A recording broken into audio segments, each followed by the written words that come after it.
Halo teman-teman, salam sehat selalu untuk kita semua, salam sejahtera dan semoga Anda baik-baik saja di rumah bersama dengan keluarga, dimanapun Anda berada.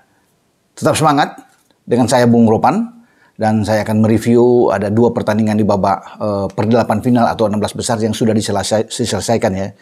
Dari kemarin malam itu Prancis juara dunia bertahan memang menang 3-1 atas Polandia dan lolos ke babak perempat final.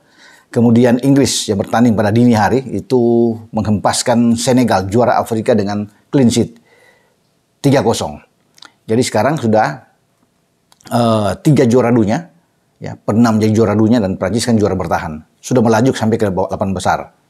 Pertama Argentina dan Prancis, kemudian Inggris. Tinggal kita akan menunggu lagi bagaimana Brasil. Apakah terus bisa melaju, dan juga Spanyol apakah juga akan terus bisa melaju, karena Brasil akan ketemu dengan Korea Selatan, ini salah satu wakil Asia yang mengejutkan. Kemudian Spanyol nantinya akan bertarung melawan Maroko. Kalau lima-limanya bisa maju ke babak 8 besar, potensi kembali juara dunia kembali dari 5 ini terbuka sekali. Tidak ada kesempatan bagi juara dunia baru.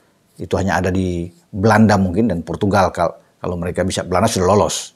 Tinggal Portugal untuk bisa melihat apakah ada kemungkinan mereka bisa menyodok masuk di antara kelompok 7 yang masih bertahan sebagai mantan-mantan juara dunia, dan 2 sudah pulang lebih dulu. Jerman juara dunia 4 kali dan juga dengan Uruguay juara dunia 2 kali. Saya pikir agak susah ya bagi tim-tim lain untuk bisa menerobos ini. Ada juara dunia baru lagi kalau melihat kemungkinan besar akan juara dunia itu dipegang oleh 5 yang tersisa. Baik Prancis, Argentina, Inggris, dan juga Brasil, serta Spanyol. Oke, saya kembali untuk melihat bagaimana Inggris sekarang lolos. Ini mengancam Inggris. Terakhir juara dunia 66 mereka. Sekarang mereka sudah ada 8 besar dengan mengalahkan Senegal. Clean sheet 3-0. Dan akhirnya Harry Kane bisa membuat gol. Ya. Kapten ke-11 tim nasional Three Lions ini yang membuat gol kedua setelah mendapatkan umpan dari Phil Foden. Dan ini tentunya adalah hal yang ditunggu-tunggu karena dia adalah mantan ya, sebelumnya di 4 tahun lalu di Rusia saat Inggris melaju sampai ke semifinal. Dia mencetak 6 gol dan menjadi pencetak gol terbanyak. Tetapi sekarang dia harus menunggu itu, kesempatan harus dia membuat ketika datang dalam pertandingan di fase knockout, ya di babak 16 besar. Karena di fase grup dia seperti kesulitan untuk bisa mencetak gol. Dan sekarang waktunya bagi Harry Kane untuk menunjukkan kehebatan dia kembali. Dia harus bisa mengejar karena Kylian Mbappe ada di atas sekarang untuk mencetak gol terbanyak dengan 5 gol. Dan saya akan berbicara soal Kylian Mbappe bersama dengan Le Bleu Prancis pada next video. Setelah Inggris saya upload lebih awal. Dan Southgate boleh tersenyum. Ya, karena Senegal ini kan tim yang kuat.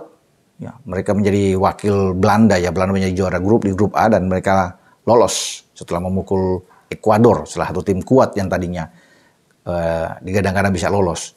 Ya, walaupun tanpa Sadio Mane, tapi mereka memperlihatkan sebagai tim yang sulit untuk dikalahkan.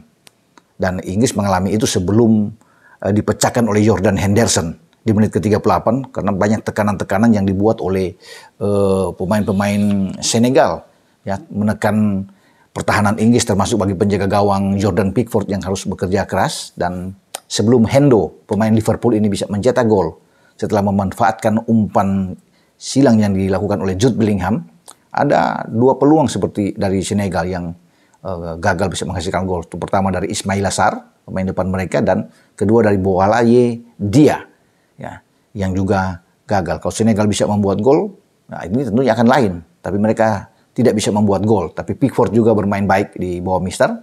Dan Inggris bisa tersenyum setelah Hendo mencetak gol dengan sangat baik. Ya.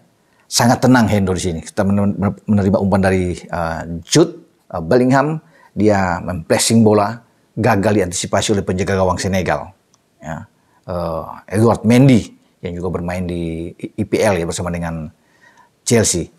Pertahanan bagi Senegal ini cepat untuk diterobos, agak rapuh di menit-menit akhir babak pertama ini sehingga Inggris bisa mendapatkan 2 gol mereka karena di masa injury time itu udah +3. Harry Kane juga masuk bisa menerobos pertahanan Senegal setelah menerima umpan dari Foden, dan ketika Inggris unggul dengan 2 gol di babak pertama, saya rasa memang sangat sulit bagi Senegal untuk bisa membalikan keadaan. Apalagi di babak kedua, kita lihat Saka di menit ke-57 atau 7 menit setelah pertandingan dimulai bisa memanfaatkan dengan baik, lagi-lagi dari Foden bisa memberikan assist dan menjadi gol ketiga bagi Saka di Piala Dunia saat ini. Dengan 3-0 Inggris sudah begitu tenang, dan kita bisa melihat dalam statistik dan semua aspek mereka memang unggul ya. Ya, walaupun hanya 8 tembakan, tetapi 3 diantaranya menghasilkan gol dengan 4 on target dari Three Lions ini. Penguasaan bola 61%, ya, berbanding 38% dari Senegal. Senegal memang coba banyak melakukan tembakan. Ya. Ada percobaan tembakan itu sampai 10 kali sepanjang laga di waktu normal. Mereka hanya mendapatkan 1 on target. Ya. Sangat sedikit, dan memang mereka menghadapi tembok pertahanan yang kuat dari Inggris. Ya, dengan Luke Shaw di kiri, ada Kyle Walker di kanan, ada John Stones sebelum keluar digantikan Eric Dier, dan ada Harry Maguire juga di sana. Ada 5 pergantian pemain yang dibuat oleh Southgate ketika merasa aman di babak kedua ya. Diawali dengan Rashford dan Grealish masuk, ya mungkin di menit 65 saat itu, yang menarik Foden juga bisa keluar, ya, dan Saka yang keluar juga. Di samping juga Hendo ditarik keluar, ya, Mason Mount yang masuk dalam pertandingan ini, dan saya rasa apapun yang dilakukan oleh Southgate, ya dia sudah tenang memang. Ketika Inggris itu dalam posisi unggul, apalagi unggul telak dengan 3-0. Kalau Inggris bermain seperti ini, ya ini berbahaya. Dan kita akan lihat nantinya dalam duel mereka melawan Prancis di babak 8 besar. Nantinya ini kan menjadi duel seru karena salah satu di antaranya harus pulang, harus out. Dan sangat menegangkan memang karena mereka berada di bagan sebelah kanan ya. Pemenang dari mereka itu akan ada di bawahnya, itu menunggu kalau di semifinal itu entah Prancis atau Inggris yang keluar. Nantinya akan ketemu entah Spanyol, kalau Spanyol bisa mengatasi Maroko, dan Portugal ya akan bertarung melawan Swiss. Ya, Portugal dengan Spanyol akan ketemu di perempat final jika ini berjalan dengan sesuai skenario, dan hasil laga Spanyol dan Portugal ini akan menunggu hasil pertandingan antara Inggris dan Prancis. Jadi rame nih untuk kita bisa melihat siapa yang nantinya akan terus melaju ke final dan menjadi juara. Southgate memainkan starting 11 ya, dengan kembali selain Pickford di bawah Mister, Shaw dan Kyle Walker di kanan, kemudian ada Stones dan Maguire. Ada 4-3-3 sebenarnya, lebih ke 4-3-3 di sini, dengan Hendo kembali dimainkan lebih awal. Jadi bukan Mason Mount yang main di babak kedua memang. Hendo, Jude Bellingham, Declan Rice, ini komponen yang sangat kuat di tengah. Ya, dengan Bukayo Saka kembali dimainkan ya. Di kanan ada Foden justru jadi mainkan lebih dulu, bukan Rashford, karena Rashford masuk di babak kedua untuk bisa mendampingi Harry Kane. Dengan formasi ini saya pikir akan dipertahankan terus oleh Southgate dalam pertandingan selanjutnya ya, menghadapi Prancis nanti jadi 8 besar. Dan starting 11 ini memang kelihatan sangat efektif ya, dengan kedalaman skuad yang oke seperti ini, di mana di bench mereka sangat kuat. Karena kita bisa melihat pergantian pemain mereka kan sama, tidak ada perbedaan sama sekali. Semua yang masuk, Grealish bisa masuk di babak kedua, Rashford yang bisa ada di sana, Mason Mount, itu semua pemain-pemain yang oke, yang bisa ditampilkan oleh Southgate. Mereka masih punya juga Callum Wilson yang bisa ditampilkan, bahkan Calvin Phillips kemarin ikut main ketika Hendo keluar ya, dia yang mengisi posisi tengah. Ya. Grealish memang ada di depan ya, bersama dengan Rashford ketika Saka dan Foden juga ditarik keluar. Dan kita bisa melihat kedalamannya Inggris. Semua bagus. Artinya tidak berkurang sama sekali ketika ada pergantian-pergantian sana, dan itu sudah dipikirkan matang oleh Southgate. Inilah kesempatan bagi Southgate untuk mengukir prestasi tinggi di Piala Dunia. Setelah mereka lolos ke semifinal di Rusia, mereka gagal untuk ke final. Dan ini sudah ada di 8 besar. Walaupun lawan yang mereka temui nantinya adalah Prancis.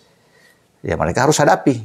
Inilah hasil, siapapun nggak boleh, mau dia mau kemanapun. Ya kalau Inggris itu seandainya runner up dan harus ke sebelah, ya dia harus ketemu di jalur, ada Belanda di sana ya.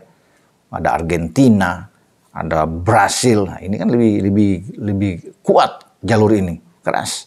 Ke sebelah pun dia akan ketemu dengan juara bertahan. Kita akan melihat ya duel antara Harry Kane dan Mbappe nantinya di perempat final.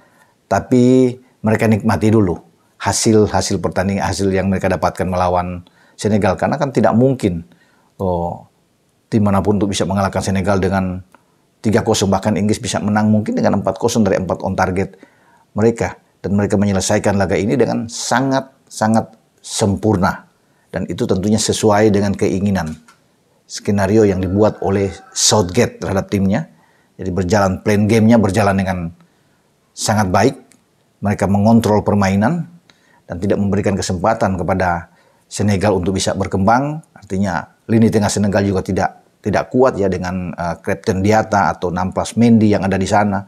Ada Pathé Ciss, itu kalah dibandingkan dengan Jude Bellingham, Hendo, dan Declan Rice yang bermain sangat baik ya. Jadi memang mereka, kalau bisa dikatakan ini secara kualitas Inggris memang ada di atas ya, kualitas cara bermain bola ya.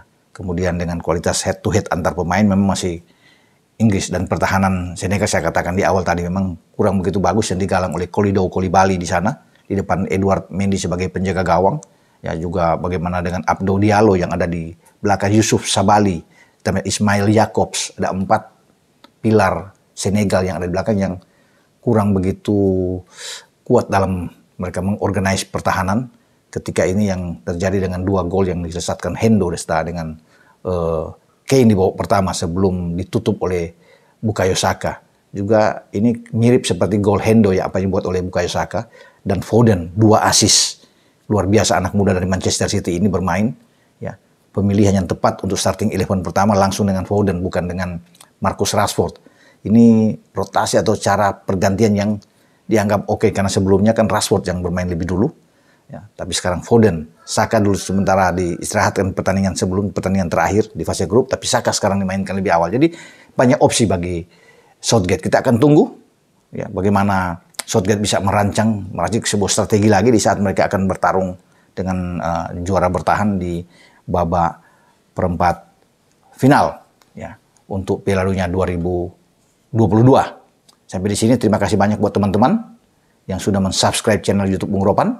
Karena tanpa Anda channel saya ini tidak akan berkembang. Sekali lagi saya berterima kasih buat Anda semua. Juga buat sponsor saya, Astra Credit Companies. Terima kasih sudah mendukung channel YouTube Bung Ropan, Dabinter, dan Resto Delis. Sampai di sini dengan saya Bung Ropan. Ciao.